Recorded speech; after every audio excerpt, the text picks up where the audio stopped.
hold hands and close your eyes. It's midnight, and you're listening to the Ghost Story Guys.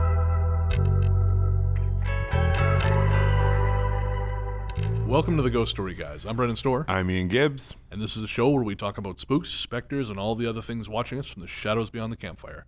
Some conversations only make sense after the sun is set, and this is most definitely one. Thank you for tuning in. This is episode number 39, and we're coming to you from that tiny mountain cabin you dream about but can never quite reach. How you doing, Ian? I'm doing great, Brennan. How are you? I'm good. Welcome back from vacation. Thank you. You were in Alberta? In Calgary. Fancy. So fancy. How was Calgary? It's good. Saw my mom, saw my brother, aunt, uncle, cousins, friends, everybody. Oh, most importantly, above all of that, I went to Red Lobster. I was just about to ask if you went to Red There's Lobster. two in Calgary. Oh, I know. So you can say, let's not go to that Red Lobster. Let's go to the good Red Yeah. Lobster. We actually went to the bad Red Lobster in the Northeast, which is where I grew up, which is kind of like gangland territory now. But they still have Red Lobster, and we still went, so it's pretty awesome. Now, I have to know, what did you have?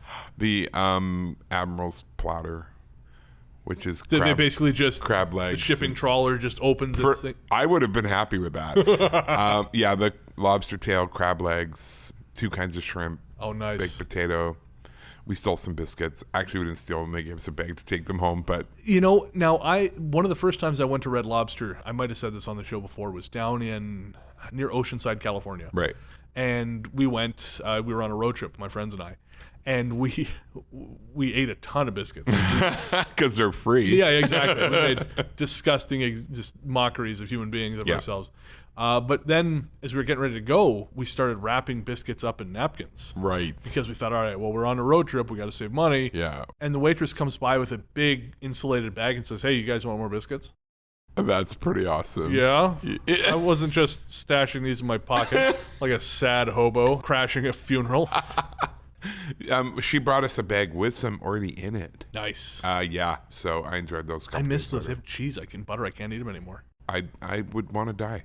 I don't even know why you keep breathing. No, I have my moments. I do wonder. No, butter makes my life happy. Oh, I mean, I got that fake stuff, which it works actually. It's hard to tell the difference, but no one else uses it. What do you mean, fake stuff? What's it called? Ah, I can't believe it's not butter. that also has dairy in it. Yeah, and also I totally believe that is not butter. Yes. Yeah, no. No, it's I think it's called Natural Balance or Nature Balance. Oh. It's a non-soy, because I can't do soy. Yeah. It's a non-soy butter substitute. I just use that on everything now. Really? Yeah, it's solid. And you can't. I can't tell the difference. But no, that sounds like a great vacation. It was a great vacation. I had a great time. Came home. Went back to work. Oh, well, yeah. There's no avoiding that. The grind continues. No, we didn't miss anything. Well, that's not true. You didn't miss nothing. You missed the opening of our Patreon. That's right. Although I experienced it fully on the miracle that is my phone. Yes. Because it was constant blowing alerts. up. I picked possibly the worst day in history except maybe 9/11. Or the start of World War II. Yeah, or maybe third or fourth. Okay. Yeah. Maybe. Those might not compare. But Didn't Patreon go down? Patreon went down. I think it was a Wednesday. Yeah. And I had a 2-hour radio show I had to record. Our family had just left from overseas. They'd just gone back home. So I had a 2-hour radio show to record. I had a whole bunch of work to do because I'm back working almost full time now. Yeah. And so because honestly, I thought we'll put this thing up. It'll be up for a while. And I told you, I said, we're going to take it down if after 3 months, no one subscribes. Yeah. And I laughed at you. You did. Yeah. And with good cause, Yeah. because in the first week, we have had 35 people sign up. In the first 24 hours, we had like 20. Yes. It was incredible. I am stunned. I am so thrilled. It's so cool. And to everyone who's listening, thank you so much for those of you who've signed up. Yeah. We'll do the actual Patreon push or sort of thing at the beginning of the show. Yeah. At the end of the show. But I just wanted to say thank you to our patrons. You help make this show possible because this pays for studio time. We're actually at the point now, we're only $40 short a month of total revenue neutral status. Amazing. So it pays for 4 studio sessions a month, all the subscription services, Adobe Audition, Epidemic Sound, and I think $350 a month is we get to pay Luke a little bit. Right. And $450 is we actually get to have a music budget. So we can offer artists a little bit of cash. That would make your life happy. Yeah, because then I can music say to someone, we're going to use your song, and we can actually give you $10, a full $10. I was thinking 50, but yeah, I like where you're coming from. But yeah, so thank you to everyone. It's just crazy. I was I've been watching Amazing Interiors on Netflix, and episode 3, one of the transformations is this guy up in Northumberland. I think Allendale is a village, right? Who built his own sci-fi museum in his basement with a lot of original props. Wow. He's got an original Dalek. Yeah. Very cool stuff. Yeah. It opens officially in October. I've had a chat with Luke, and we think we should be able to get him there with some video equipment to actually check this place out.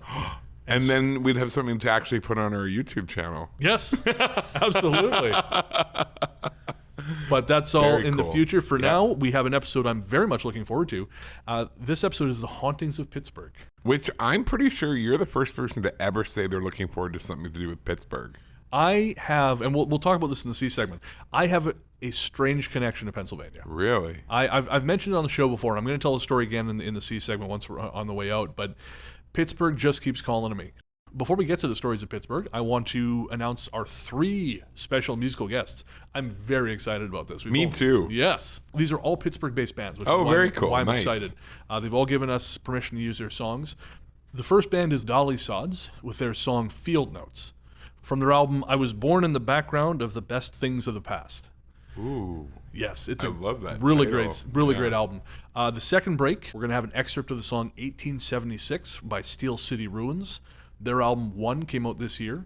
And the song we'll be going out on tonight, instead of our intro and outro music, is Haunter by the third band Soda Club. Nice. And I'm excited for all these. So I love the name of that middle band, Steel City Ruins. That's awesome. they are a fantastic band. That's cool. All right, so we're going to take a little break, and when we come back, The Haunting of Pittsburgh.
Welcome back. As we said before the break, on this episode, we're going to be talking about the hauntings of Pittsburgh. And now, did you know anything about Pittsburgh before we came into this? Steel country. Right. Well, fair enough. Yeah. That's Pittsburgh Steel. Pittsburgh Steelers. So we're still one. So one thing, you knew steel. Steel. Okay. It's fair enough that the place is known for steel. Yeah. I know that during World War II, the mills worked 24 hours a day. They provided something like 95 million tons of steel for the war effort. Jeez. And I think in World War I, just Pittsburgh supplied roughly half of the steel used by the American war effort Wow. in the First World War. So, I mean, there's a good reason that's what we think of steel when we think of Pittsburgh. Yeah, definitely. Something else I didn't realize is that Pittsburgh is at the confluence of 3 rivers. Oh. The Allegheny, the Ohio, and I think it's the Monongahela. Okay. I don't know. There's something like 400 bridges. That's crazy. In the greater Pittsburgh area. You know, Winnipeg has 3 rivers as well. Really? Yeah. Yeah. Huh. I keep meaning to get out there. I just haven't done it. I for some reason I have it in my head because the motels in Revelstoke are ridiculously overpriced. Right. So my assumption was that all motels in Canada are similarly overpriced. Oh my God, no. So whenever I think about road trips, I think about the States because you've got Motel 6. You Yeah. can get a place for, in a pinch, $70. Yeah. So I assumed would cost more to travel across Canada. Nope. But obviously that's not the case. No. So It's just because you went from Revelstoke to living in tourist town, Victoria. so I have an inflated idea of what things cost. That sounds about right. Yeah. One thing that actually something I think Pittsburgh and Victoria have in common, speaking of Victoria, is that Pittsburgh was recently named America's most livable city. Okay. Which I think is a horrible thing. Because the second you're named the most livable city, it's like sounding the dinner bell for property developers. Yes. And every asshole with extra money comes and starts fucking things up. Yeah, And then the price of everything goes up, and it goes from most livable city to most livable city if you're a rich dick. Yep. Just like Vancouver. I mean, how many times has Vancouver been called the most livable city? Yeah. And I was looking at even going over next month for a concert, and even the dump that I stay in on East Hastings is $200 a night. What? And this place is a stinkhole. There's no AC. The hookers, it's literally in the worst neighborhood in the city. Why are you staying there? Because it's relatively inexpensive. So that is one bummer for Pittsburgh. Yeah, that definitely. It's the most livable city, but Because now it's ruined. yeah, exactly. Yeah. Yeah, now they know. Now the yuppies are coming. They're coming, Pittsburgh. When I was doing my research for the city, I found some food options because, of course, you and I love food. Like what? Well, there's this one place, and it's called, I think, Beto's. It's Beto. I don't know if it's Beto's or Beto's. Okay. It's a mostly raw slice. No. So it's hot crust, Right. hot sauce, Right. and then cold cheese, and all the toppings are on top That's of that. disgusting. Now, that was my first thought. But then I found myself thinking, maybe not. Maybe this can work. No, because the whole point is that melty, delicious browned cheese. That's the only reason you eat pizza is for the cheese. Yeah, but I don't know. I just feel like it might work. Whatever. Go eat a salad. You want raw? Go eat a fucking salad. There's this other place. It was called the Primanti Brothers, and they Okay. do these sandwiches. And it's Italian bread, and then it's got meat, cheese, tomatoes, coleslaw, and now I'm not crazy about this part, French fries stuffed inside, and it's served on a sheet of wax paper. It sounds a bit like a chip buddy in England. A little- They just put French fries in it. A little bit, yeah. But I love Italian bread, and I Yeah. love deli sandwiches. But the French fries thing, I'm not sure. I don't know. I think it could be kind of amazing. Maybe, I don't know. I've been in places where they have the California burrito, Right. Which is like fat white guy burrito, where they just stuff everything, including French fries inside, and it's no. French fries they're barely food. They're barely food. They're meant to be eaten singly, or maybe in like a handful. Right. But I just feel like Incorporating this them into other mass foods. of them. Just have a goddamn potato. Why are you Yeah, doing this? no, that's true. Shredded hash browns. I don't understand. Ooh, I love shredded hash. Oh, they're so good. Oh. Moving on. Anyway. But so there was, I think, 2 other places. Bacon on bacon night. Yes, that's at the Shiloh Grill. And apparently Tuesdays, all you can eat bacon. You get a basket for $1. That would kill me. Yes. I would be dead. Well, when I was in Chicago back in 2008, I stayed with this guy named Brendan, and he told me there was a bar. Brandon and Brennan were hanging out. It's true. Brendan and Brennan. Smart ass. But anyways, so I was in Chicago, and he told me that there's this place that did, I think it was $10, Right. But it was unlimited bacon. And so when he found this out, he said to his friend, he said, "Well, I can eat infinity bacon." His friend said, "No, that's not a thing that humans can do." And he's like, "No, I can eat infinity bacon." So he challenged him, and I think he ate, I want to say 90 pieces, something like that, Wow. 95 pieces. But he said afterwards he's never felt so thirsty You think? in his life. Oh my God. I did have an experience with wonderful bacon in Calgary. Oh, yeah. I found something that I thought only existed in legends. A breakfast buffet for under $20. Really? Yeah.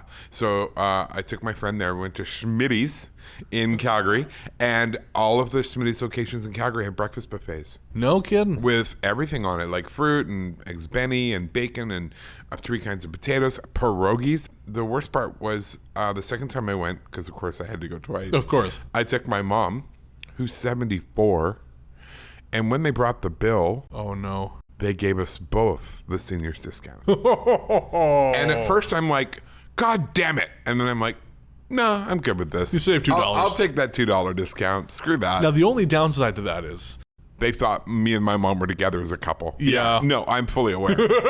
I am fully aware. Yeah. I'm sorry. No, it was very uncomfortable. No, that's not okay. But I took away the pain with bacon. Well, That's my there we point. go. Yeah. Give yourself another kind of bacon, goat, or another kind of pain, goat. Another kind of pain. Yeah, exactly. And the other one, I'm just going to mention because of the name. It's a Fathead Saloon, apparently. It's called the Southside Slope Sandwich. It's filed under what they call the headwiches on their menu because they are nearly the size of your head. That's not right. Char-grilled kielbasa, onions, cheese, horseradish sauce, and pierogies. Oh, I am semi-hard just talking about it. There was a place in town here called the Red Rooster.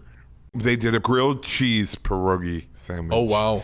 It was amazing. There is, Browns. Yeah. They used to have, I don't know if they still do, they had a burger that was, the bun was, each side or each half was a grilled cheese sandwich with the burger in between them. It was an experience. That sounds a little too much for me. It was pretty good. I only ever had the one because there's a limit. I'm going to die early already. I don't want to expedite that process too much. Jesus. The only true indulgence where I just sort of no holds barred would be Jack in the Box. Oh, that place is the worst. No, I love it. Really? I love it. That is the only fast food place in the world I have thrown away my meal. Really? I went to a Jack in the Box in Houston, Texas. We went to go check out the Rothko Chapel. That's why we're in Houston. And then as we were driving out of town, we stopped at Jack in the Box. Oh, God. It was like sucking on Lot's wife. That's so graphic. It was the worst thing I have ever put in my mouth. Really? And I have made questionable decisions in my life. I know you have. Yeah, no. It was horrible. I mean, for you to throw out food. Yeah, it was true. I think I ended up going to McDonald's for actual breakfast because it was worse than McDonald's. So maybe I went to a bad one. You must have, because I've only ever really gone to them in Washington State. Right. And they've all been good. Bizarre. Although I saw a guy come in and they had dollar tacos. He ordered 100. Yeah.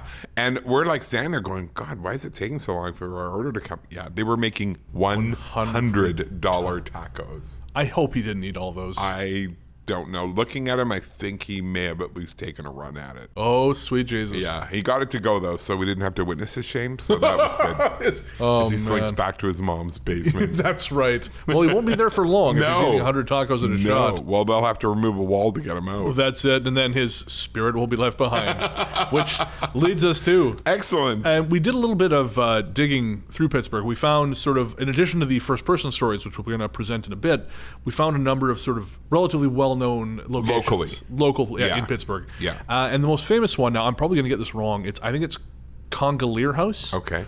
Could be Congalier. I don't know. I don't really care. I don't think in Pittsburgh they're big on the whole French accent. Yeah, that's why I figured Congalier. It's, of course, said to be the most haunted house in America, Aren't they all? Yeah, exactly. Yeah.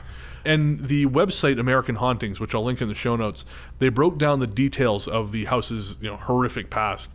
That includes like a murderous wife, a doctor experimenting with severed heads. Oh, come on. Yeah, I know, right? It's like the checklist of every bullshit haunting. Yeah. Is there like a murderous spouse? Yes. A murdered child. Yep. An evil doctor. Yeah. Okay. But whoever runs American Hauntings did a deep dive into the historical record and wrote a massive debunking article. It was good. Oh, it's great. Awesome. I mean, if you want to truly believe in haunted houses, this will literally slap you stupid. But I think it's good. I mean, we've talked about this before. If it's bullshit, you got to call it because there are things out there that are real. Absolutely. And we don't need nonsense. No. And while we're on the subject of specious nonsense, Luke found the case of the haunted police station outside Homestead, Pennsylvania. And that's about 7 miles southeast of downtown Pittsburgh. Basically, the story of this one is back in April 2008, the Pittsburgh Post-Gazette reported that the Homestead chief of police had brought in a paranormal investigation team to conduct an investigation into the station. Wow. Yeah. And the building is, it used to be a post office. And prior to the investigation, employees had spent years bitching about doors slamming, footsteps when no one's around. An electric typewriter turned itself on and started to type during a meeting. Okay, that would be upsetting. Yes, and a broken sidewalk cleaner turned itself on without a key in the ignition. Wow. Yeah. So the sidewalk cleaner thing happened in February 2008, and that was apparently the last straw. I don't blame him. So the chief, I think Jeffrey DeSimone is his name, or was his name, I don't know if he's still there. He'd never experienced any of these things himself, but he thought, fine, we'll bring someone in. Yeah. And he brought in the Greater Pittsburgh Paranormal Society to see what they could find. They did about 24 hours of video surveillance and 100 hours of audio surveillance. Holy. And they found a recording from the basement that sounded like a scream. Okay. A recording from the attic that sounds like a door slamming, followed by a voice saying, "Hey Sam," and then another door slamming. A video clip showing a video camera cord, which had been taped to the ceiling of the basement, just appeared to fly loose and kind of sway. Another video clip of a shadow moving from right to left behind a window in an area that used to be for collecting traffic fines. Right. And the chief said that officers who used to use the entrance near there had reported feeling like someone was nearby. Oh, wow. A member of the Paranormal Society said that her and another member heard a door open and footsteps, but of course no one turned up. Right. Someone was tapped on the shoulder and had her hair pulled up. Apparently it's a kinky ghost.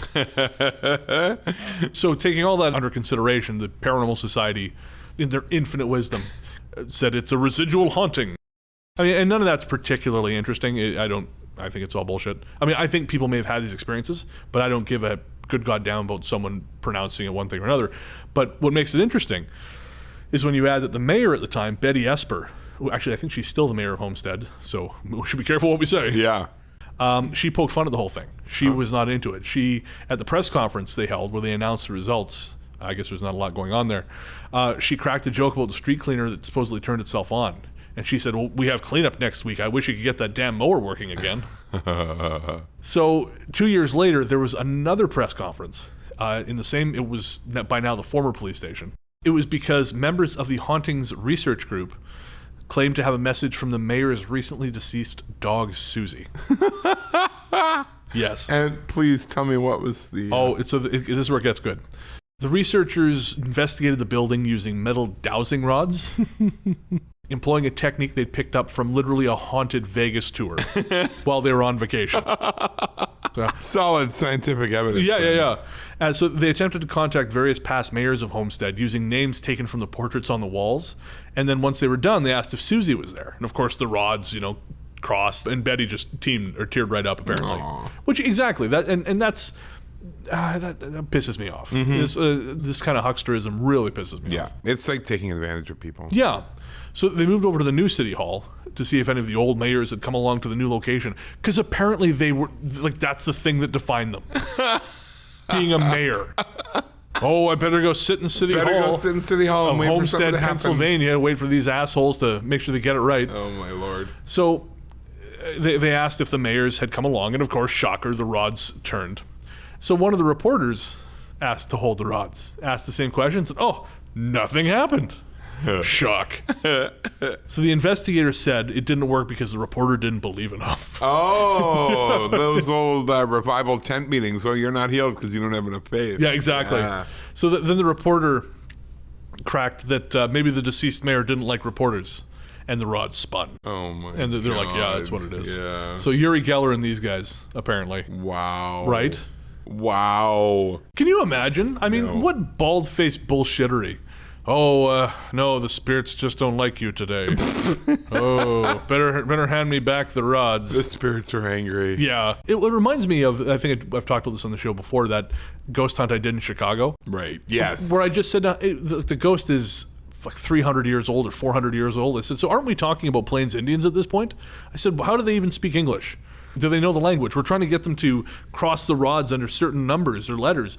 Do they have any concept of this? And they're like, shut up, sir. That's exactly what happened. Yeah. Do you become polyglot when you die? Yeah. You speak all the languages? What about new languages? Can you code after you die? Is that what, These are the hard questions no one's answering. So instead of bullshit stories like this, we've actually got 2 restaurants and then some personal stories. We start on the south side of Pittsburgh at the former Gypsy Cafe. The Gypsy, which is unfortunately now closed, was housed in the basement of a building which was once the First United Presbyterian Church, built in 1854. The Gypsy was opened in 2004 by Melanie and Chef Jim, and from the story Luke found, it kind of seems like Kismet drew them to the place. I'll explain. Melanie had gone to college in Pittsburgh years before, and at some point during that time, her wallet was stolen. She lost her driver's license, student ID, credit cards, everything. She replaced everything as you do and went on with her life. In 2004, Melanie and Jim were cleaning out the dumpster next to where they were opening the Gypsy Cafe. And you know what they found? Her wallet, complete with her old driver's license, student ID, and credit cards. It looks like she was meant to be there all along. And you know what's funny about that is that happened to me and Nick once. Really? Yeah, this was years ago. We were visiting family in Revelstoke. Yeah. She thought she misplaced her wallet. Right. She figured she dropped it somewhere. Right. And we didn't realize this until we got home. So, oh, no. Yes. So I called Visa or MasterCard right away and said, my wife has lost her wallet. We need to put a stop payment on the card. And they said, well, someone did use it, like a parking machine. It's like $1 something. And I said, okay, well, that wasn't us because I didn't use it. So we need you to stop payment. And she had to go through the process of ordering all new stuff. Yeah, Just a real... It's expensive It is. and a huge pain in the ass. And I mean, she was a permanent resident at this time, so you had to get a new PR card. Yeah. Well, I don't know, 3 weeks later, my aunt is at her house. She reaches her hand into a jacket in the closet. There's Nick's wallet in the pocket. What? Yeah. I called the bank. I said, how do you explain this discrepancy? They had nothing. No idea. Because the bank or the card, everything had been in my aunt's closet the whole time. How did it get into that jacket? No idea. Just there it was. See, that's a weird ghosty thing. Because I've had that experience where I'll put something down and I'm staying in a weird location and then it will show up somewhere that I have. One time I had something show up in a room I hadn't even been in. Really? Yeah. And the lady who owned the house was like, yeah, sorry, this happens sometimes. Oh, man. Yeah. Well, there's a house back in Revelstoke like that. I wrote about it in my book, A Strange Little Place, available everywhere fine books are sold. You wrote a book? I did. Wow. You wouldn't know it the way it's sold, but anyways. But yeah, there's a house, I think it was called, it doesn't matter, I can't remember the name of it, but it's on, I think, 9th Street. Right. And same thing, going back as far as the 70s. Really? This guy's friends would come over with a record to listen to it. It would go missing, turn up a couple days later. Wow. And it just became part of the house. They just got used to it. Wow. Yeah. Yeah. So that's cool. Yeah. So anyways, the story of the Gypsy Cafe. The first indication that the location might be haunted came when they started renovations. Doesn't it always? Jim and a friend accidentally soaked the carpet with water while moving the ice machine downstairs from the second floor. And when Melanie went to soak up the mess, she saw from the corner of her eye a small boy standing there. She saw him twice. Describing the boy as around 6 or 7 years old with blonde hair, dressed in blue short pants, a jacket, and a cap. At the same time, Melanie says the name Nick just popped into her head.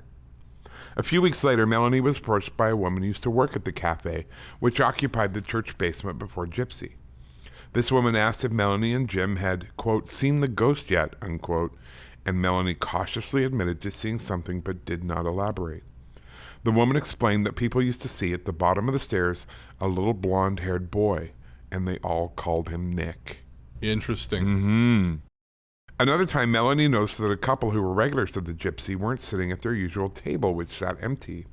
When she asked them why they moved, they said because there was a woman in gray sitting at it drinking tea, but Melanie saw nothing. Over the period while the Gypsy was open, they periodically held seances, and at one of them, 3 participants claimed to have seen the woman in gray sitting at that table. Huh. That's cool. It is, yeah. And I love those stories where other people give you details you already know, but there's no way they would have known that. Yeah, definitely. I love that. I wonder, too, because, again, it's closed now, the cafe. And I wonder if it's one of those places where businesses just don't stick. Yeah. You know, there used to be this restaurant on the road on the Mara Lake Road in the interior, Highway 97B, I think it is. And I remember going there with my grandparents once when I was a little kid. It was like a log cabin looking place. Right. And food was pretty good, but it never, ever stayed the same thing. Really? It constantly closed, open with new owners. Yeah. And they couldn't make a go of it. And I just wonder if it's sometimes you get places like that where things that open there can't thrive. But what is it that keeps drawing people to open businesses there? Well, I wonder if it's because it's the location. Yeah. You know, or it's a good deal. Yeah. You know, I mean, the place I was talking about, it's right on the lake. Right. So you can imagine why people would think, oh, this is perfect. Yeah. You get a lot of traffic, a lot of holiday people, but and it just never stays. And I always wonder about that, if it's just something which kind of, draws you there because you think, oh, this should work. And then it just sucks the life out of the business. Exactly. Interesting. I mean, honestly, our old building was like that. Yeah. No business that stayed there could succeed. Wow. And I shouldn't say no, but it was very difficult. Yeah. There was a handful of businesses that managed to carve out a living. Right. But even the consulting company I used to work for, once we got them out of there, they've done very well.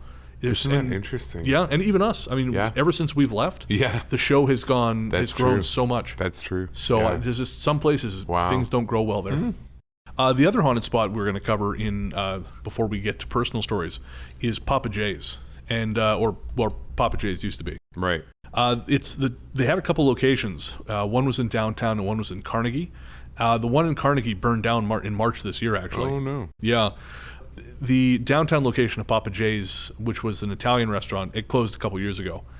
The building itself went up in 1860, and it was, in this order, a brothel, a boarding house, and a restaurant. Okay. According to the Haunted Pittsburgh website, there are tunnels underneath the building, which local politicians would use to get in and out of the brothel. Oh, I always hear this. I know. I hope it's true, though, just for the politicians and the whorehouse thing. That's why I want it to be true. We did have that here in Victoria with the old location of the Union Club and a brothel built across the street. No. And for many years, there were rumors that there was a tunnel underneath. And, of course, they denied it repeatedly. And then when they were going to destroy the old Union Club and build the new one, the night before it was to be destroyed, there was a really unusual amount of activity going on in the building. And when they pulled the building down, all these people gathered around because they wanted to see if there was a tunnel between the Union and the brothel that was still there. And when they pulled the rest of the place apart and they got down to the basement, people could peer in and see that while there was no tunnel, there was certainly what appeared to be quite a freshly bricked up area on the wall facing the street in the basement. Yeah. So, yeah, that's pretty great. Interesting. One customer of Papa J's apparently came back from a visit to the Can and commented to a waitress that it was really unusual to have a towel woman in the men's washroom.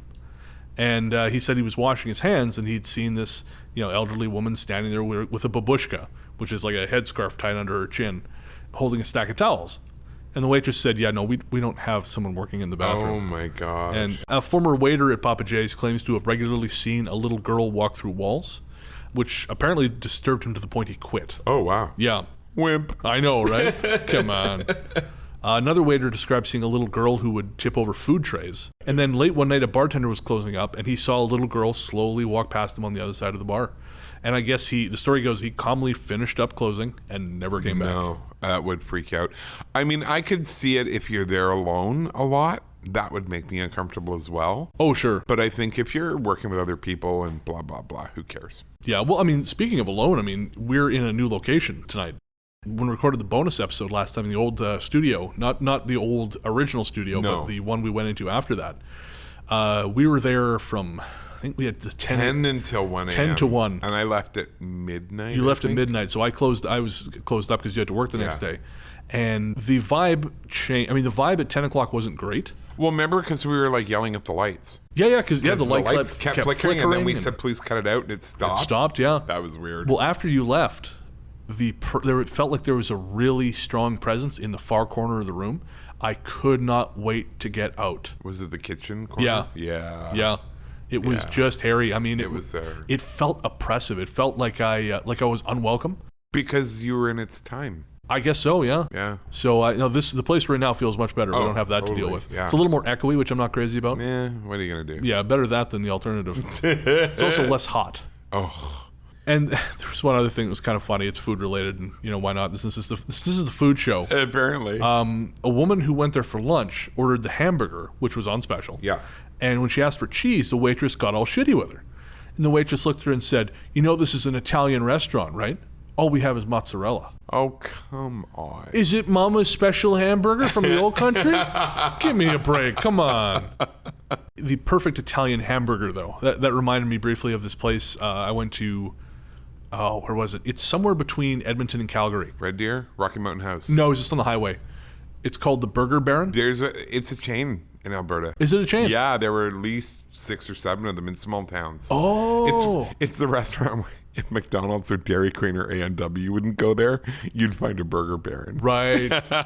Well, I met the owner at this one. Yeah, he was this Portuguese guy. If you had told me he was in witness protection, I'd believe you. He just seems so out of place. He probably was. In a place called Burger Baron. Yeah. But anyways, I had the Italian burger. And? Not good. No.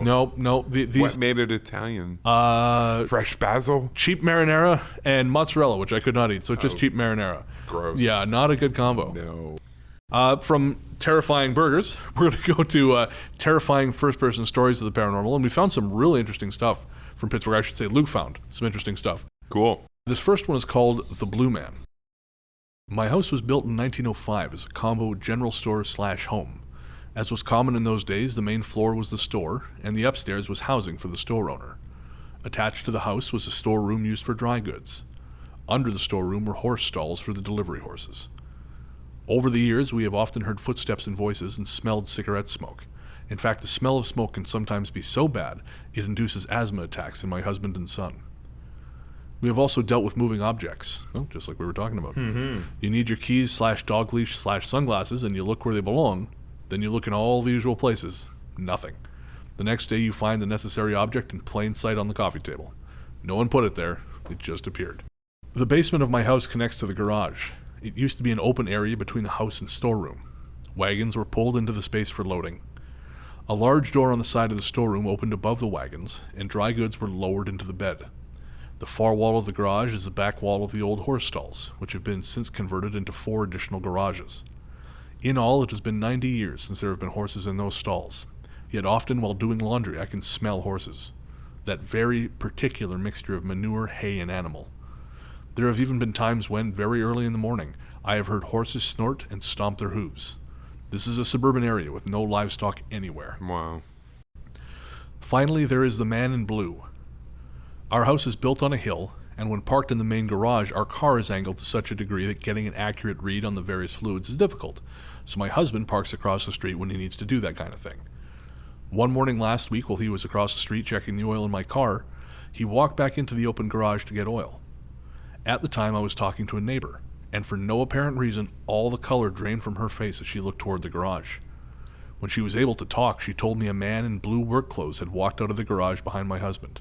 The man turned right and proceeded up the sidewalk towards my front door. Then he vanished. Yikes. This wasn't my first experience with this man, so my neighbor was much more surprised than I was. This man always comes out of the garage right behind someone, then turns and walks towards the front door, where the main door used to be. Wow.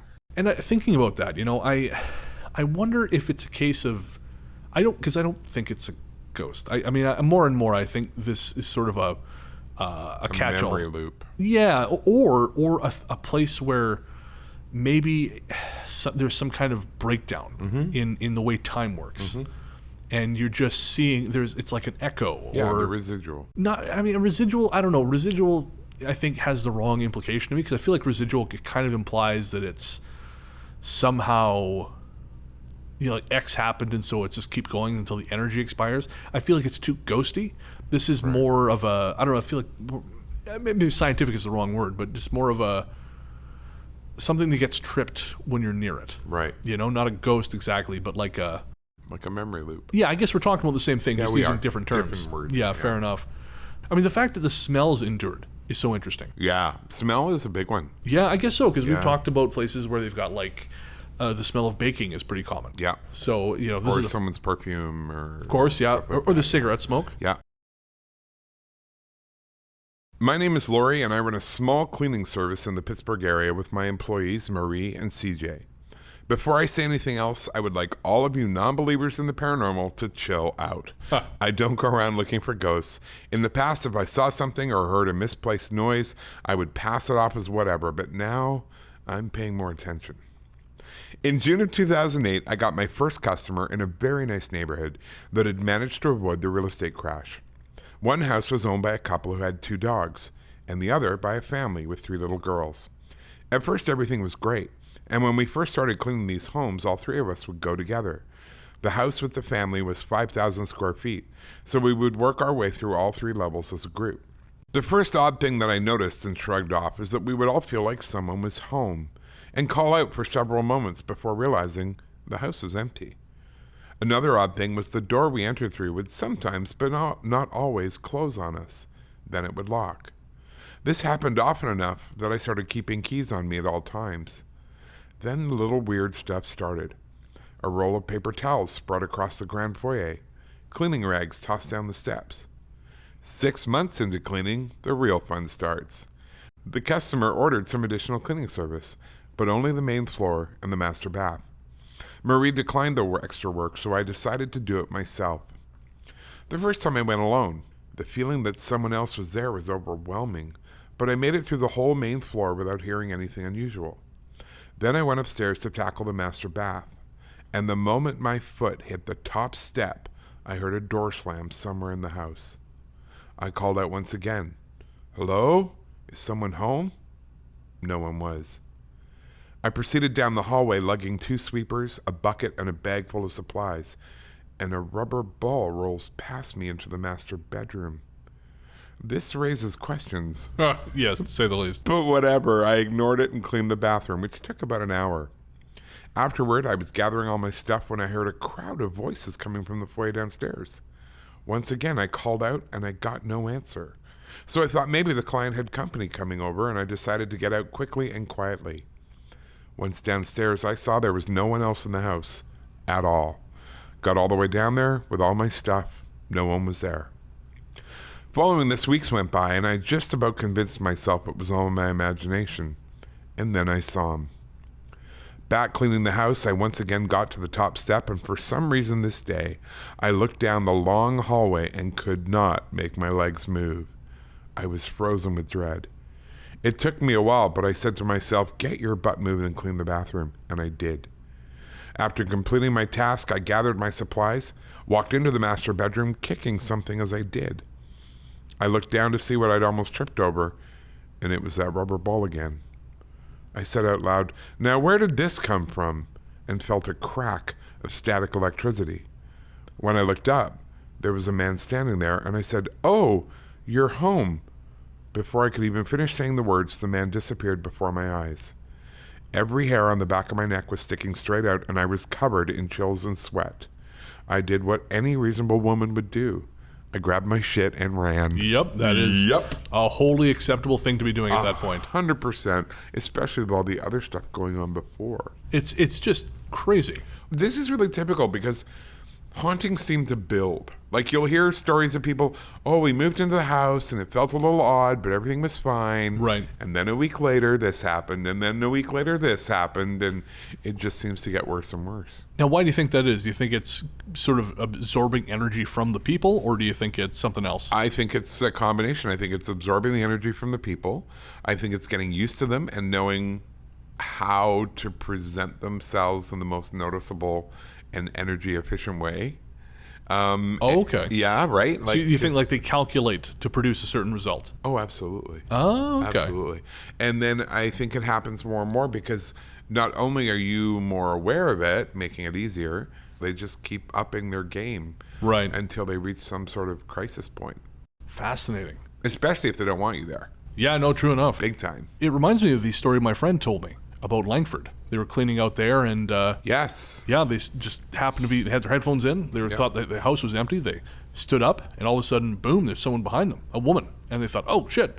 So they turn around and say hi. The person was gone. Yeah, and then in the distance was this sort of like opaque glass shape of a person, and it just faded. Yeah, and then the husband mentioned seeing a woman in the house from outside because he thought my friend was already in there cleaning. Yeah. It's just... How do you not put that together? Like, as the homeowner? I wonder if you choose not to.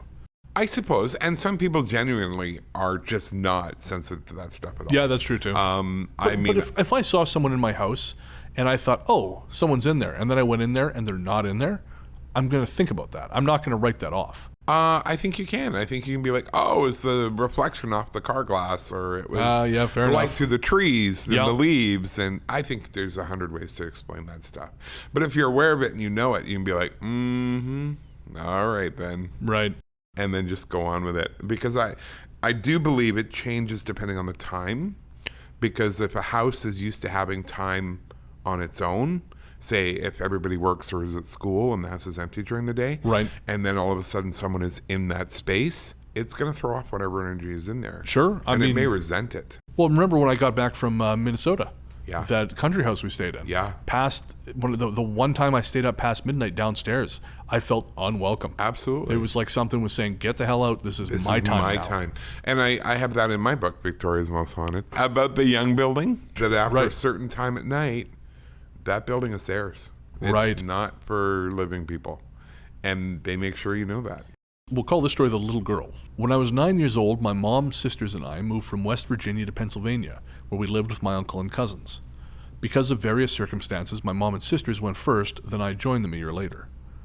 When I first arrived at my uncle's house, I was greeted by all my family members, and then taken to my room. I would like to note the room is on the second floor, down the hall from the top of the stairs. As I was unpacking, my sister said, "You get to share the room with the little girl." I thought nothing about it, as I thought she was talking about my 4-year-old cousin. As the day started to end, my 17-year-old cousin had just arrived from his job. That's when I found out it was actually him who I'd be sharing the room with, but I still paid no mind to the comment my sister made earlier. It was a month later when I finally understood what she meant. One time, while my cousin and I were relaxing in our room playing some Xbox, I happened to look over and see a peculiar look on his face. I asked him what was wrong, and he replied, "Did anybody ever tell you what happened in this house?" "No," I replied. "What happened?" Oh, no.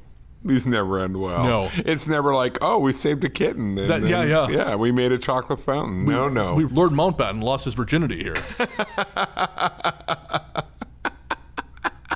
He begins to tell me about how his dad was able to buy the house for just about close to nothing. The previous owners were a young couple with a daughter, and the father was an angry drunk who would often assault his wife. One day he went too far and beat his wife to death. When he realized what he had done, he took her body to the basement and hid it. His daughter was unaware of what had happened, so he brought her to the neighbor's house under the pretext that he needed them to babysit while he ran errands. When the man came back, he picked up his daughter from the neighbors and took her home. He knew he couldn't kill her the way he had her mother. He had sobered up by now. So instead he waited until she was in her room asleep, and he quietly installed multiple locks on the door. Okay. Yeah, I don't know how you do that quietly, but No. I'm not particularly handy. He eventually went back to the basement with a bottle of booze and a deadly amount of pills. The bodies of all three were not found until roughly 3 to 4 months afterwards, and it was determined the mother died from blunt force trauma, the father from an overdose, and the girl from starvation and dehydration. After learning all of this, I immediately became uneasy and understood the comment my cousin made about how, before I came, he would leave a light on in his room, day or night. Months went by and I had no reason to believe the house was actually haunted, whether because of what happened or any other reason. That is until one night when there were only 3 of us around. Dun, dun, dun. Yes.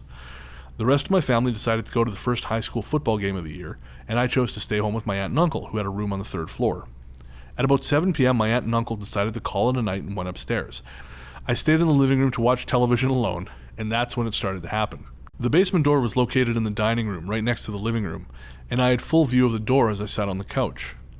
All of a sudden, the door starts to open very slightly, then gently closes. Nope. I knew the basement door didn't close all the way under the best circumstances, so I assumed it was wind. The living room was dark. Like I said, I didn't really think it was haunted, and so I left the lights off. 5 minutes later, it was hard not to notice the sliver of light peeking out from under the basement door. Nope. Somehow the basement light had come on. I was too scared to move, and since the only way out meant going past the basement door, there wasn't really anywhere to go. Finally, I forced myself to jump up, turn on all the lights, and put a chair in front of the basement door. That door firmly shut, I ran upstairs but heard another noise as I got to the top of the stairs. Down the hall, the light to my room suddenly turned on, and the door closed itself. Immediately, I started to run back downstairs, but then I heard the door open again, and I thought about my cousin. Maybe he hadn't gone to the football game after all. I was so panicked and hoping to see my cousin that I went back upstairs. The light was still on, and the bedroom door was hanging open. When I called his name from the top of the stairs, the doorknob started making a noise, like it had been turned all the way in one direction and let go. That broke me.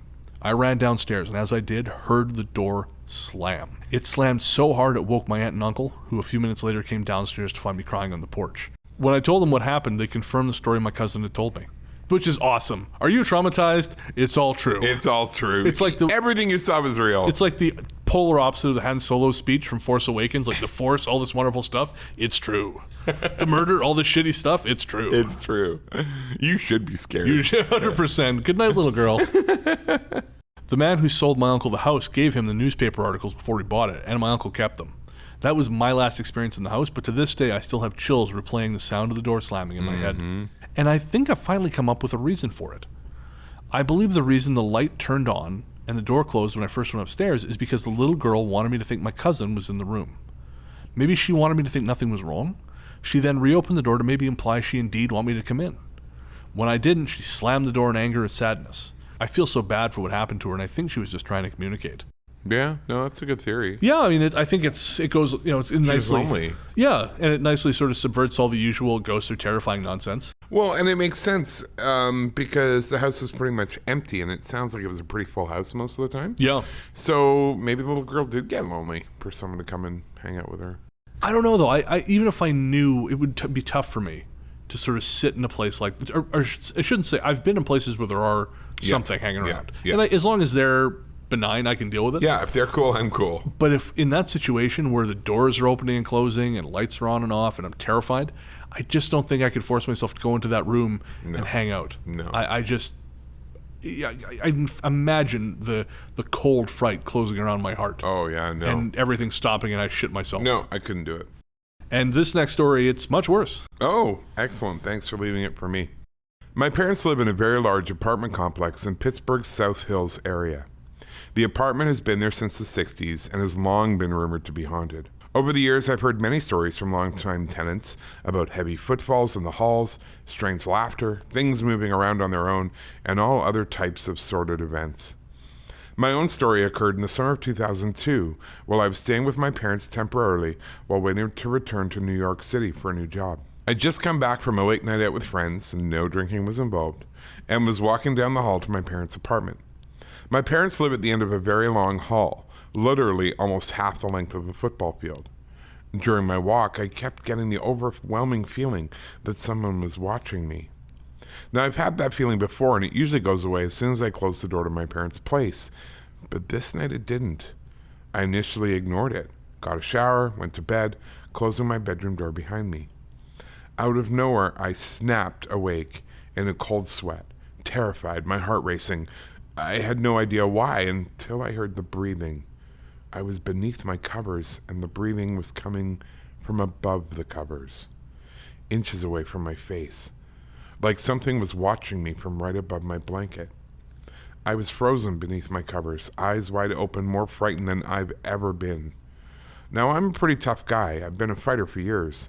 I'm well versed in 2 martial arts styles, and yet I could only lay there, debilitated by fear, waiting for whatever was in my room to go away.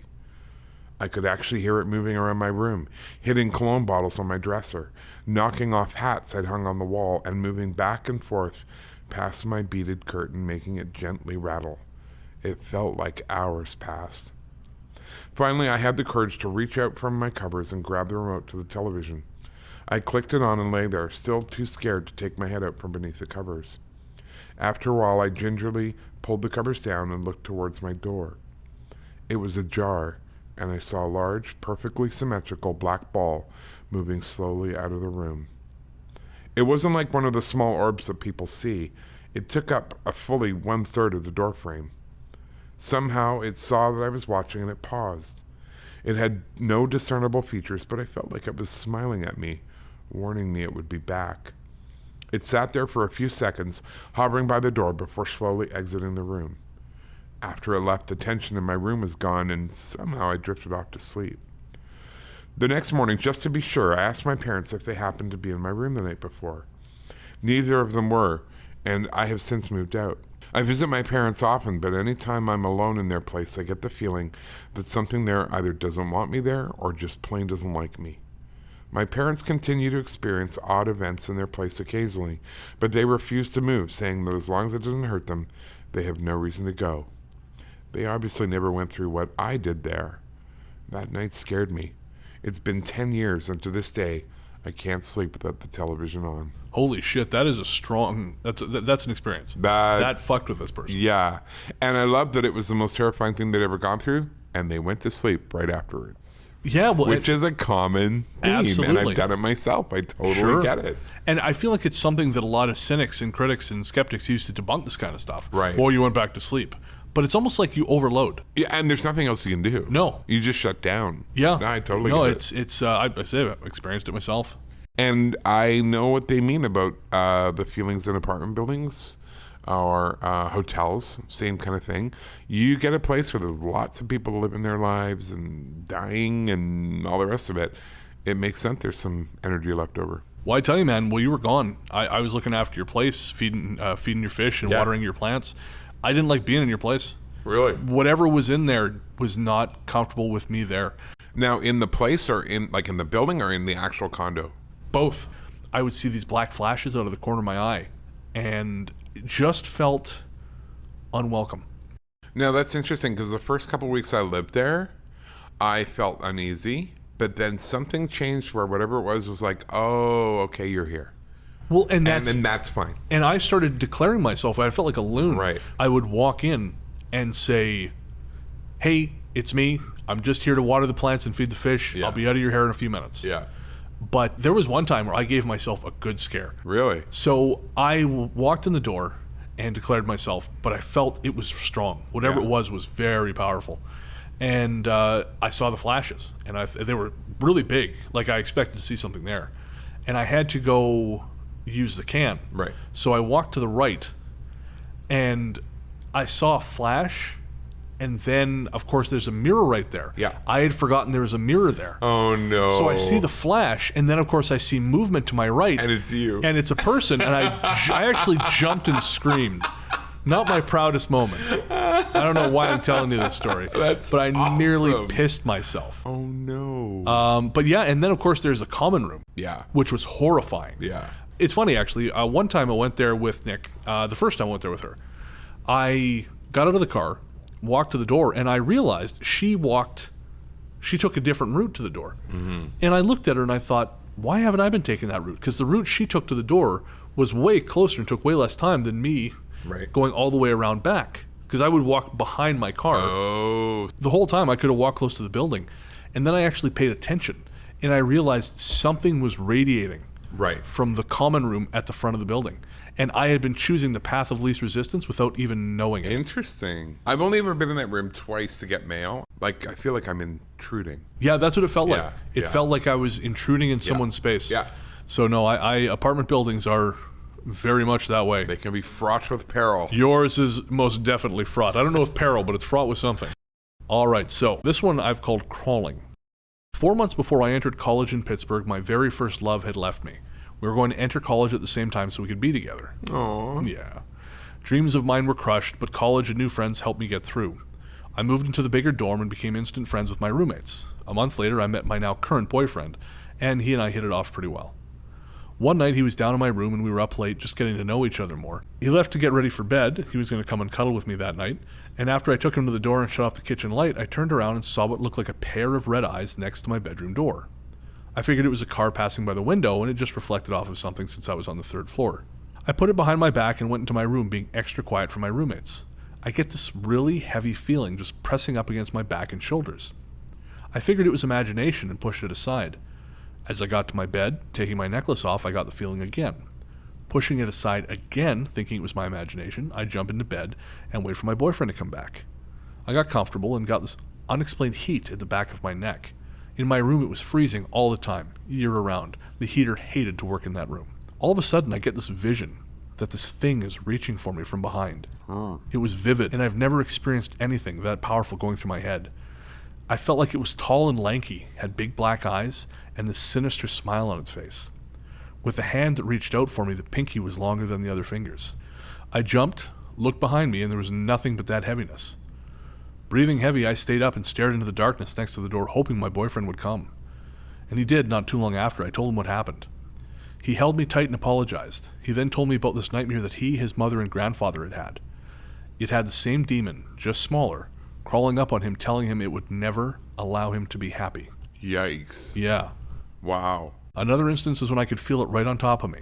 The heaviness and that awful heat. I told my boyfriend to get it off of me, and he did. He told us to leave us alone and that we weren't afraid of it. And after that, I never felt or saw it again. My roommates, however, had bad experiences with it in another form. I'm unsure if this is because I can feel energies, maybe. Maybe I'm sensitive. Interesting. And we talked the last episode about generational haunting Yeah. and things following people. And Yeah. I actually had an experience like this. Really? I used to have, and I've talked about this a little bit on the show. I used to have these recurring nightmares because I'm very certain that the basement of my mother's house was haunted. Right. Because there is a story. Well, the breathing. Right. I experienced that. Right. I was sleeping in the basement when I heard the door open. I heard footsteps. I heard breathing above me. Yikes. Then I heard the same in reverse. Yeah. It was just me, my mother, and my sister living in the house. Yeah. Neither of them had come downstairs that night. Wow. So I was certain there was something down there because we would leave the lights on, come down to find them off, vice versa. Right. And I was always convinced there was something there. And so when I moved, I stopped having, there was like I used to have nightmares. When I moved finally into my own place when I was 18, I stopped having them. Wow. But then after a couple weeks, they came back. Right. And this thing in my dream said, I found you. Oh my gosh. You can't hide from me. And then I moved from the apartment into my house. A couple years later, same thing happened. And I remember one of the worst nightmares I've ever had was about, would have been within the last 6 years. But I dreamt that I woke up in my bed. It was our bedroom, but everything was spray painted. And the floors were concrete, and there was this low-level metallic buzzing sound everywhere. And it was just the worst it had this really naked, flat light. It felt very unpleasant. Right. And there was this creature there that looked kind of leathery. It had almost like a catcher's mitt kind of face. Yeah. And I remember it saying to me, this is the true world. No matter what you think, no matter where you go, no matter how you feel, this is where you will come back to. Wow. This is the only thing that is real. And I'm certain I've read in other people having a dream about this leather-faced thing. Yeah. So I don't know. Weird. I don't have any Wow. kind of explanation. I just thought it was sort of a fascinating similarity. No, it's really cool. This next one is really cool. I love stories like this. I'd actually love to do a whole episode like this, but it's hard to find these stories. Okay. I'm a 30-year-old insurance adjuster who has both law enforcement and military experience. I've always believed in ghosts, and I've always had an interest in ghost stories, paranormal TV shows, etc. But until recently, can't say I've had a definitive experience. I was on my way to inspect an insurance claim in a big old Victorian house in Newcastle, Pennsylvania. As part of our protocol, we will always call the homeowner when we're about a half hour away to make sure they remembered the appointment, will be ready for us, or home, etc. I had the home phone number and the cell phone number of our insured for this claim and called the home phone first. A very strange sounding voice answered. I could not tell if this person was a child or a very old woman. It had this raspy, high-pitched, odd-sounding voice. Do a Google or YouTube search for Sophie Maslow, former mayor of Pittsburgh, and you'll hear exactly the type of voice I'm referring to. There was a lot of static, and it was just weird. Anyway, this voice on the other end sounded very confused and could barely hear me. We went back and forth with the hello, can you hear me? Barely, can you hear me? Hello? Etc. for about 30 seconds, trying to communicate until I gave up. I thought we might have a bad connection, so I hung up and called back. This time the call went to voicemail, which was your standard, you've reached 72433 robot voicemail. I called the cell phone I had on file and received that voicemail as well. When I arrived, there was nobody home. I knocked on the door several times, rang the doorbell, stood around for a few minutes, called both phones again and received voicemail and started walking back to the car. As I'm getting into my car, the homeowner shows up. The homeowner is a normal speaking woman in her mid-30s. She apologizes that she missed my calls, told me she was in a hair appointment. I told her I'd spoken to someone at her house on the landline, but we had a hard time understanding each other. She got a very concerned look on her face and tells me, you must have called the wrong number because nobody else is home. So I look at my phone and recite back to her the number I called, which was in fact the correct number. So we go into her home and she looks at the caller ID on her landline. Sure enough, my call showed up on caller ID. There were 2 missed calls for the time when I called and received the voicemail, and there was 1 received call. At this point, the homeowner breaks down. She tells me I've been telling my husband for months now, ever since we moved in, that this place is haunted, and he doesn't believe me. She's so upset, she's shaking and has to leave the house. I explained to her that I don't know what happened, and all I know is I called and I briefly spoke with someone. She thought maybe I called and got the voicemail and confused that for speaking with someone, but the voicemail clearly was not a strange voice saying, hello, can you hear me, repeatedly. The caller ID also showed received calls versus missed calls, and the first call from my number was showing as a received call. I asked her if maybe someone had broken into her house. Should we call the police? She didn't want to do that, so I checked all the doors and windows, and the house seemed secure. She also had a security system that she had to disarm when we entered, which had not gone off. The kids were at school, her husband was at work, and she claims nobody else would have any reason to go into her house during the day. She even called a few people to confirm nobody had been at the house. At this point, I'm pretty freaked out. Of course, the damage for her insurance claim is in the creepy as hell basement where I had to go down by myself. Nothing else unusual happened. But when I left, the homeowner was still not going to the house by herself and told she was going to go to her mother's for the rest of the day. She asked me repeatedly if her husband had put me up to this, or if I really called the wrong number, or I thought the lines might be crossed. I just wanted her to calm down, and I told her the lines were probably crossed, but I have no idea if that's even possible anymore. Yeah, I love those sort of ghost in the machine kind of stories. I just read one. A woman, a call was coming from a home repeatedly from 911 from this house to 911. And eventually the police were like, okay, we got to go check this out. They go and discover a woman who's died probably a month earlier. Oh, God. No one had been in the house. It was alarmed. Everything was shut, locked, everything. But 911 was repeatedly being called from the home. Oh, jeez. Until the police got to the house. Really? Yeah, and then it stopped. Once they discovered the dead woman, who had obviously not made the calls. Of course. The call stopped. Wow. Yeah. Okay, so we have one last story. I like to consider myself a skeptical believer when it comes to ghosts. I've always had an interest in the paranormal, and I've had a few experiences that I have an open mind on. I'm always looking for a scientific, rational, or even common sense explanation. Through the careers I've had, and through my hobbies, I've had the opportunity to live, sleep, stay, camp in some very old historical, and sometimes reportedly haunted buildings in the U.S. While I've never had the obvious, okay, there was a ghost and now it's walking away and now it disappeared experience, I've had some unexplained things happen to me. This is one of them. This experience happened to me in October of 2011. I had moved to a suburb of Pittsburgh a couple years ago for a career change. I was renting a house in an old steel mill town that, while not a dangerous neighborhood, had seen better days. Nearly every night after work, I go for a run along the same route down the main street, up one of the side streets a few blocks, and then take a parallel street home. On the side street on my route was an old schoolhouse that had probably been abandoned for about 30 years. This is one of your typical, they don't build them like they used to type schoolhouses. Built anywhere from the 1920s to the 1950s in my estimate. A stately yellow brick building 2 stories tall shaped like a T, with the top of the T facing the street and a long wing in the back. The first floor of the building was boarded up, covered in graffiti, and the second-story windows were all broken out by vandals. I remember very well that this happened in October, as it was getting dark at about 7 p.m. when I would go on my runs. There was a chill in the air, and the leaves had changed. As I was passing the school on my run, I noticed that the first floor on the main front wing was all lit up. It appeared that there was some kind of open house going on, with a group of people in one of the rooms standing around enjoying refreshments. I remember very vividly seeing a guy with an ugly sweater visible through one of the windows looking out, a clock on the wall, and a bulletin board on the wall decorated for Thanksgiving, which was strange because it was still over a month away. I was on my run, getting tired, and it was getting dark, so I was booking it to get home, and I didn't really pay much attention to what was going on at the school. That is, until I made it about a block down the street. I stopped dead in my tracks and had a holy shit moment. That school is abandoned. I turned around and ran back, and the building was dark, gloomy, and boarded up just as it always was. No lights on, nobody inside the building, no Thanksgiving-themed bulletin board. Just broken windows, plywood, and graffiti. I think about this experience once in a while when I'm out on a run this time of year after the sun sets. I since have moved on, but every once in a while my job will take me to that town again. Sadly, the school was torn down.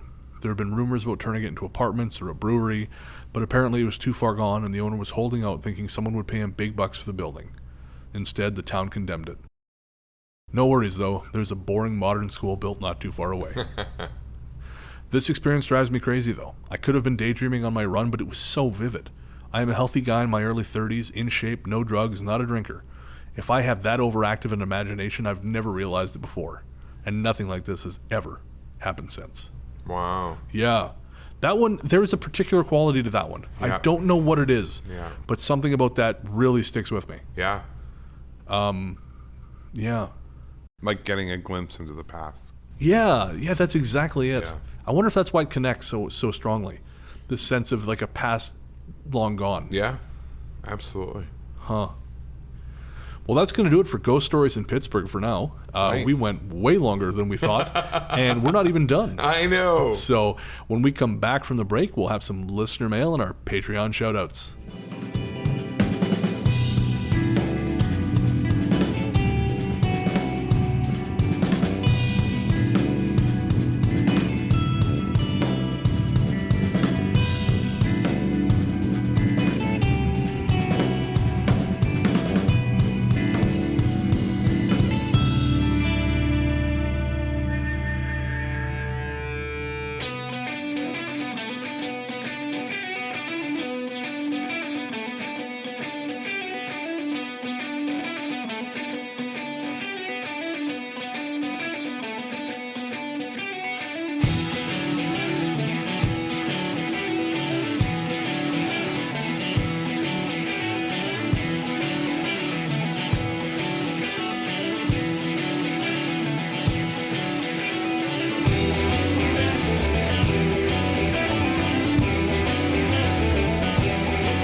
Welcome back. Thanks to our researcher, Luke Greensmith, for all the work he did on this episode. Mm-hmm. Again, as always, would be hooped without him. He did a great job. I actually got to speak to Luke on the phone for the first time the other day. What? I did. What does he sound like? Because he's such a big guy, I expected him to sound kind of gruff, maybe.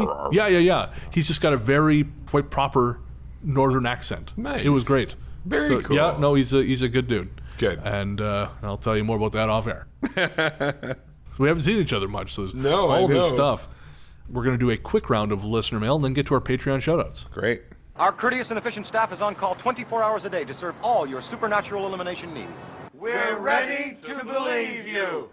All right, so we had way too much mail to go through everything. I know. Thank you to everyone who wrote in. We Yes. try to respond to all of you personally. Absolutely. If you want to write to us, send us a message at ghoststoryguys@gmail.com.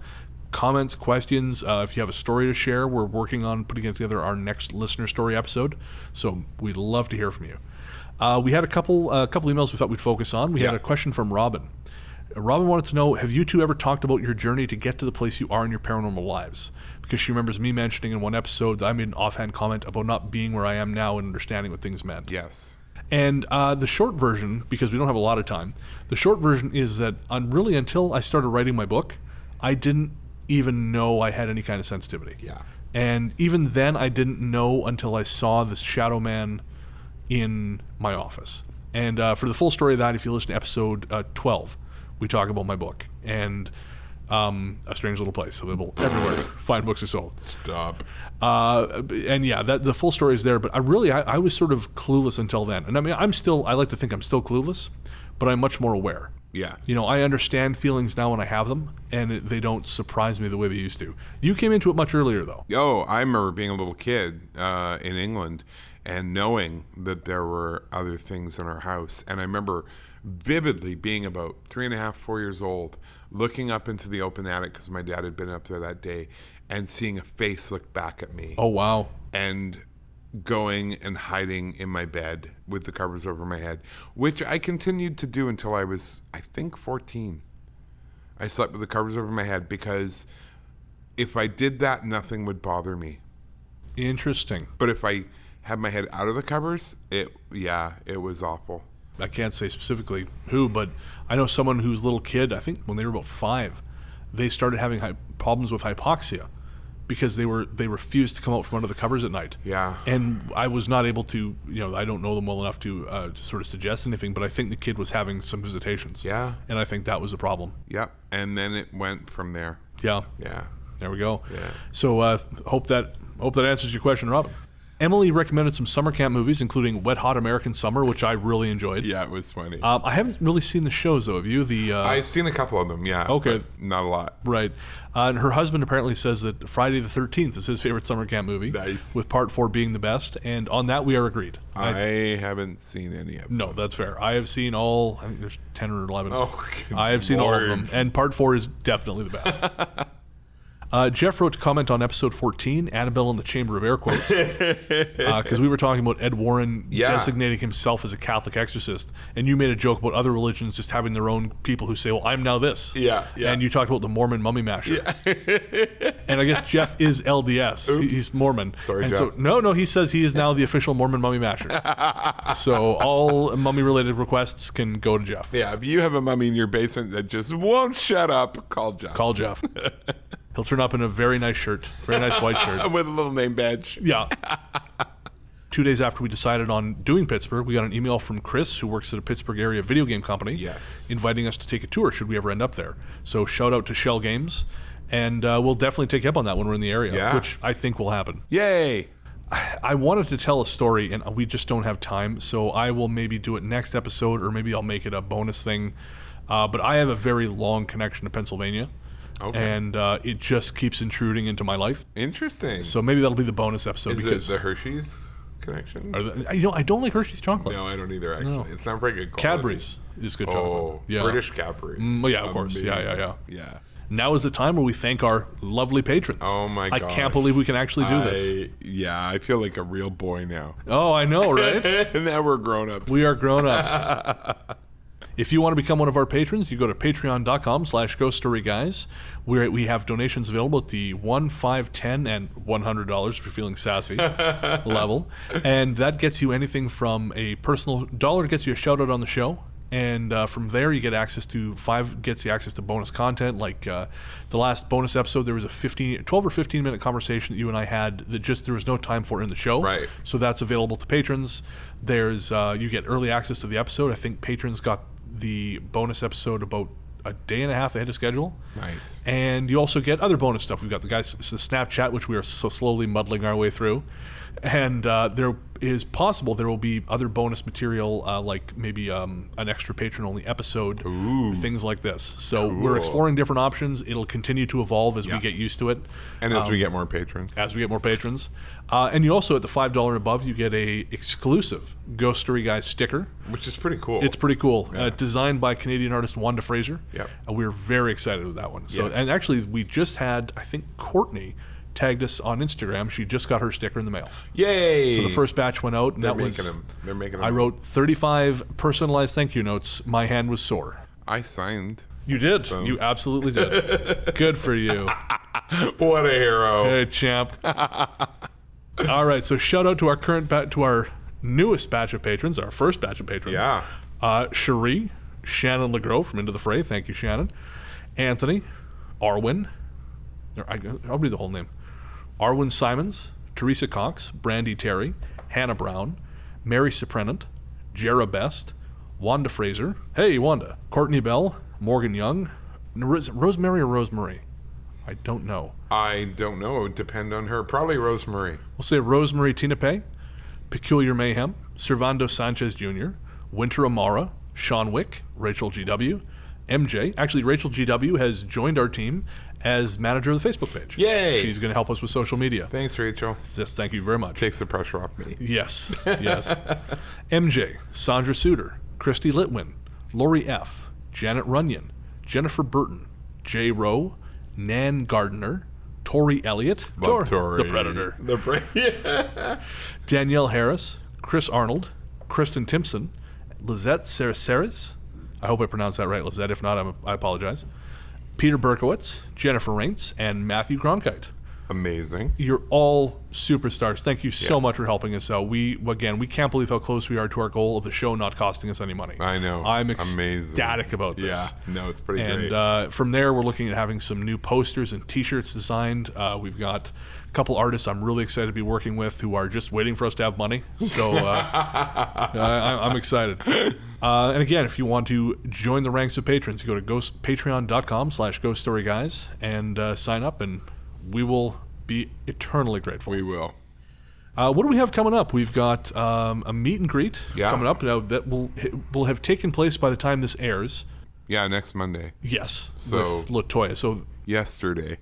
yes, technically it'll be yesterday. It'll be yesterday. Yes, but Latoya is coming up to Victoria from wherever she lives, and I'm looking forward to that. Yeah. We have the Sydney Market coming Our up. last market day. August 30th. August 30th. We'll be there from 5 till 8:30. Yeah, 5:30 to 8:30. Yep. So yeah, and hopefully no enchanted people steal our merchandise. that would be nice. That would be nice. And I theoretically should have books. I actually Coming on the donkey cart. I got a hold of the publisher, And because it's been 6 weeks. And they're like, oops. No, they said they got lost somewhere. What? Yeah, she said they should have come by now. She said we sent them ground, so there's no tracking, but they should have been there by now. Oh, no. So they're actually shipping me another box. That's very kind. It's so kind. So, Bobby, I don't know if you're listening to this from Llewellyn, but thank you so much. Yay, Llewellyn. You are a champ. You just saved my butt. Superstars. Yes, so I'll have books. Are they sending it with tracking this time? I didn't ask. You don't want to push Be a your bit luck. cheeky. Yeah.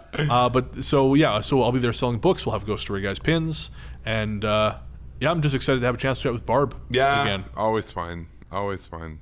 I may be on the Journey Through the Gate podcast coming up later this month. Okay. It looks like you and I are going to be on there sometime next month. Okay. And we may be on Ryan Sprague's Somewhere in the Skies in early October. Cool. Yeah, I'm excited about that. Ryan seems like a cool guy. I listened to his show, but I've never actually spoken to him before. Oh, okay. So I'm curious to see what that's going to be like.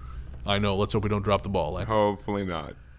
Thank you to Podzontommusic for our theme music. You can find him online at soundcloud.com/therealpodzontommusic.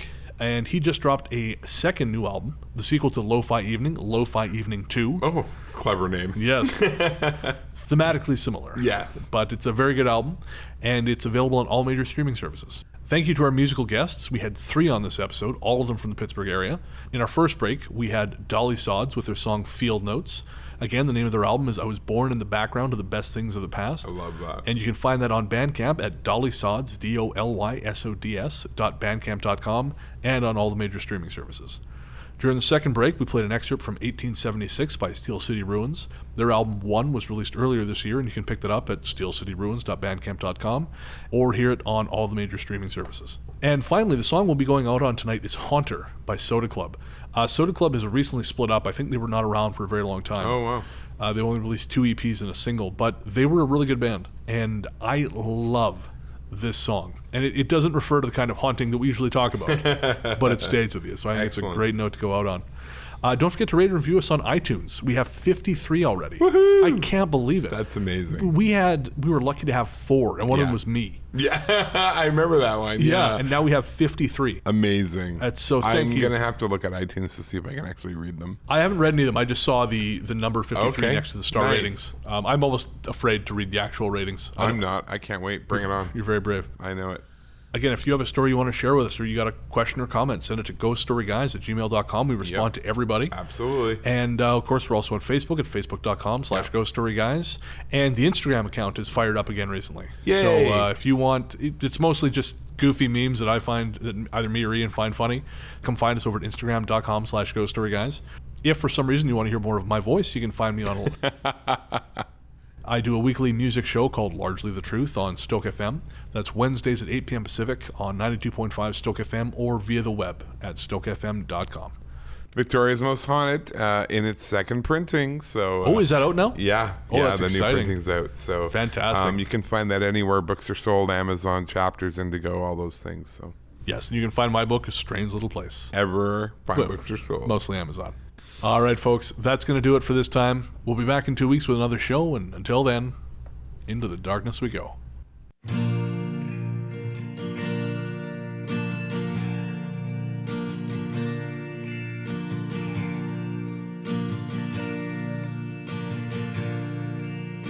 I am your moon.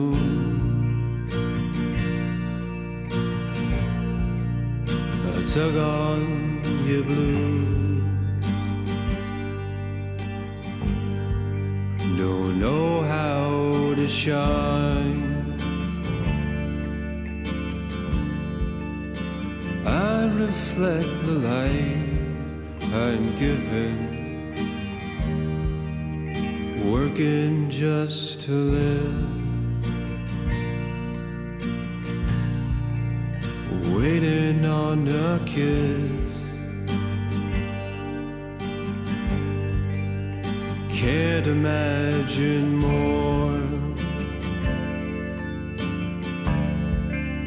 Crouched here on the floor of your kitchen.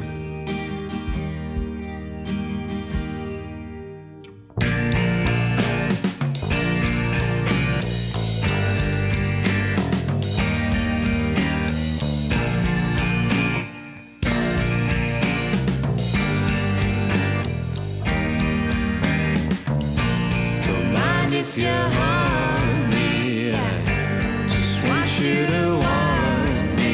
I don't mind if you want me. I just want you to want me.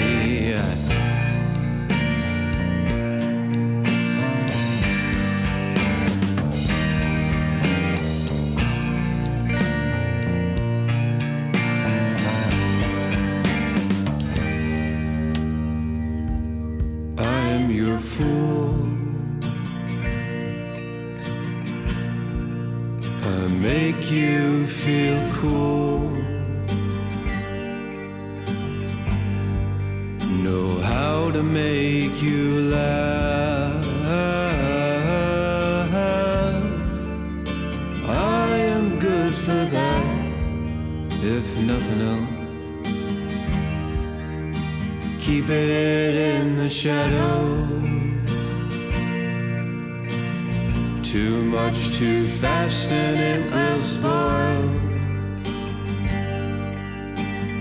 I think I'm losing this game. Never wanted to play all by myself.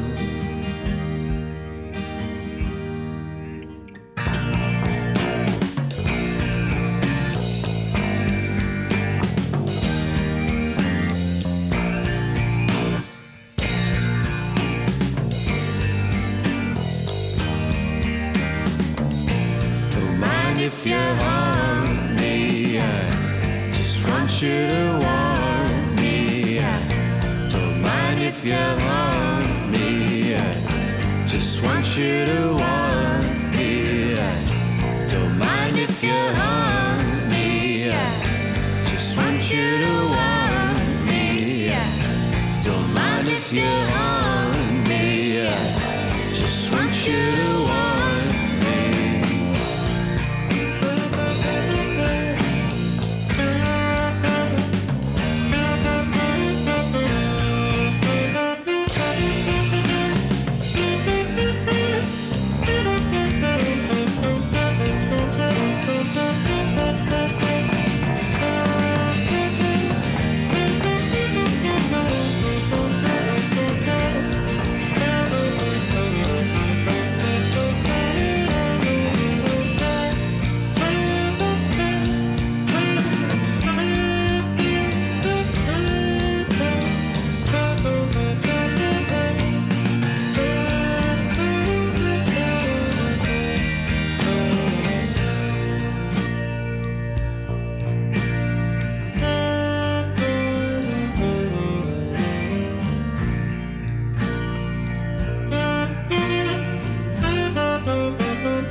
Don't even want me.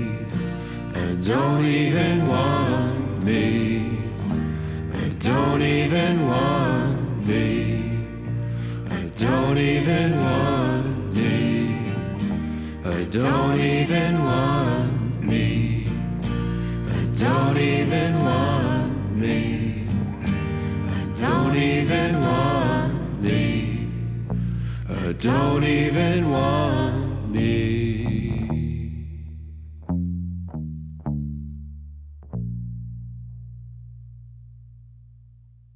Well, I think I'll be editing this out. TBT to that time, Ian said, oh, look, the Patreon's gone. Oh, God. That's a vivid picture you've just painted. Jesus Christ. I don't know who's worse. Too far. Maybe. We'll leave it in and see what happens. Oh, no, let's not. No, let's not. Arch your back, can't see the television.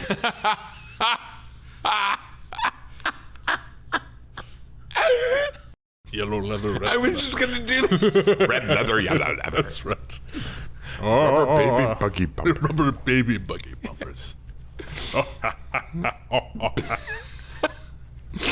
All right. Okay. Welcome to the Ghost Story, guys. I'm Brennan Storr. I'm Ian Gibbs. And this is the show where we talk about spooks, specters, and all the other things watching us from the shadows beyond the campfire. Some conversations only make sense after the sun is set, and this is most definitely one. Thanks for tuning in. This is episode number 39, and I'm coming to you from the... I fucked it up. Wow. Brutal. I got distracted thinking about the echo. Right. Don't think about the echo. I'll work on not thinking about the echo. Don't. It doesn't exist. It's all I can hear. It's all I can hear. Then take off the fucking headphones. Good point. Yeah. Well, now I can hear it. Yeah. Oh, stop. But I recently told him not to get married. I haven't heard from him since. Can't imagine why. No, I know. It was in a Yelp review because only the kind of person who would have this experience would be on Yelp. I wrote on Yelp. Okay. Well, like back in 2013, 14. Yeah, exactly. Not anymore. Not anymore. You have a life now. Yeah, exactly. Wow. Why don't I meet stupid rich people with too much money to throw around? It's like I just saw someone talking about, I don't want a sugar daddy, I'd rather have a sugar buddy. Like I just call them up and say, how you doing? And they're like, I'm good, thanks for asking. Here's $7,000. I too would like a sugar buddy. Right? Yeah. I could go for that. Well, that's disappointing. I thought Big Boobs 29 really wanted to be my friend. Nope, just wants your money. Will I get something in exchange for that money? No, you will No, not. never mind. Okay. Abort. Not that I would have anyways. No. I have too much decency and goodness for that. Really? Don't you fucking look at me like that, you son of a That's bitch. new? I'm trying something Was different. that an upgrade? Yeah. I'll give you a fucking upgrade. Okie dokie. Ooh, it's getting warm here already. It's not taking long.